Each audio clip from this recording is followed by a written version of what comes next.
प्यारे दोस्तों, सादर अभिवादन। मैं हूं महेश कुमार वैद्य और आप देख रहे हैं एनजेपी हरियाणा। दोस्तों, आज बात करेंगे अहिरवाल के वरिष्ठ नेता कैबिनेट मंत्री राव नरवीर सिंह की। नरवीर की बात इसलिए करेंगे क्योंकि इन दिनों चौपालों पर उनके संयम की चर्चा हो रही है। लोग कह रहे हैं कि राव नरवीर सिंह इन दिनों फूंक फूंक कर राजनीति कर रहे हैं, फूंक फूंक कर कदम रख रहे हैं। चुनाव पूर्व और चुनाव जीतने के बाद नरवीर एंग्री यंग मैन की तरह थे, तल्ख तेवर वाले नेता नजर आते थे। परंतु गुरुग्राम व मानेसर नगर निगम चुनाव के बाद उनकी भाषा शैली बदली बदली नजर आ रही है। वह नरम नजर आ रहे हैं। 2014 में वह जिस तरह गुरुग्राम जिले से बाहर अपनी राजनीति चमकाने का प्रयास करते दिखाई देते थे, अब वैसा नहीं है। ऐसा नहीं है कि उनकी महत्वाकांक्षा कम हो गई है या उन्होंने खुद को बादशाहपुर तक सीमित कर लिया है। असलियत में तो नरवीर सिंह समय को भांप कर चल रहे हैं। आकाश की उड़ान भरने से पहले वह धरती पर अपने पांव मजबूती से जमा लेना चाहते हैं। इसमें उन्हें कितनी कामयाबी मिलेगी, इसका जवाब समय देगा। हम आज विधानसभा चुनाव से पहले वाले राव नरवीर सिंह, चुनाव जीतने के बाद वाले नरवीर सिंह और वर्तमान वाले राव नरवीर सिंह की बात करते हैं। दोस्तों, पहले चुनाव पूर्व वाले राव नरवीर सिंह की बात करेंगे।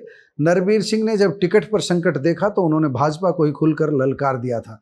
कह दिया था, टिकट दें तो ठीक, अन्यथा दूसरे दरवाजे खुले हुए हैं। मतलब भाजपा हाईकमान को सीधे सीधे भरी भीड़ के बीच कह दिया था कि आप टिकट नहीं देंगे तो वह कांग्रेस की टिकट पर चुनाव लड़ लेंगे। इसके बाद नरवीर सिंह टिकट लेकर आए, लेकिन मतदान से 3-4 दिन पहले ऐसी बात कही जो आमतौर पर चुनाव लड़ने वाला उम्मीदवार नहीं कहता है।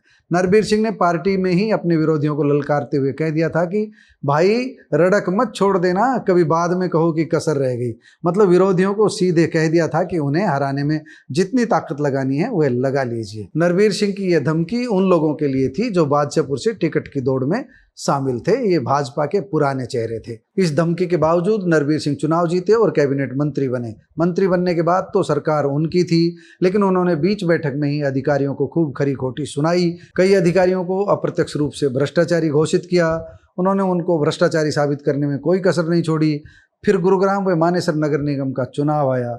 नरवीर ने गुरुग्राम में एक वर्ग विशेष की ओर इशारा करके कह दिया कि वोट नहीं देंगे तो भी चुनाव तो भाजपा ही जीतेगी।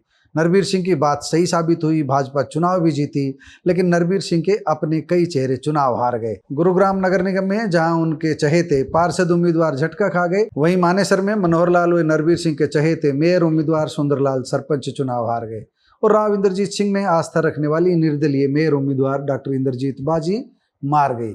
अपने बड़बोलेपन के कारण नरवीर सिंह की छवि एक अहंकारी नेता की बनने लगी थी, लेकिन समय रहते नरवीर सिंह संभलते नजर आ रहे हैं। उनकी भाषा शैली बदली बदली नजर आ रही है। यह सर्वविदित है कि नरवीर सिंह का केंद्रीय मंत्री राव इंद्रजीत सिंह से 36 का आंकड़ा है। वह चाहते तो डिनर डिप्लोमेसी को लेकर उठे बवाल के बीच सही अवसर मानकर अपने विरोधी पर नकारात्मक टिप्पणी कर सकते थे, लेकिन उन्होंने आरती सिंह राव के डिनर को सामान्य बात बताकर इस मसले पर ठंडा रुख दिखाया। समय की मांग यही थी, राजनीति यही कहती थी। जब आरती राव का विषय आया तब संयम दिखाया तो इसकी चर्चा कई दिनों तक होती रही। ऐसा नहीं है कि नरम रुख अपनाकर नरवीर ने हथियार डाल दिए।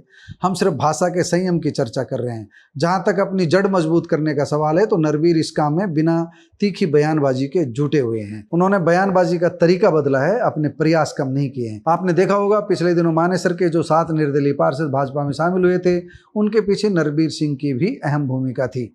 गुरुग्राम व मानेसर में सीनियर डिप्टी मेयर व डिप्टी मेयर चुनाव में भी नरवीर सिंह अपना दखल चाह रहे हैं, लेकिन ताजा राजनीति में उनके बड़े बोल बंद है। ऐसा भी नहीं है कि वे राजनीति में दब्बू प्रवृत्ति दिखा रहे हैं। हाल ही में जब मानेसर की मेयर डॉक्टर इंद्रजीत के पति राकेश हयातपुर के खिलाफ एफआईआर दर्ज हुई तो उन्होंने डरा हुआ जवाब नहीं दिया, बल्कि सीधे कहा कि एफआईआर कर्मों के आधार पर हुई है, नरवीर के कारण नहीं।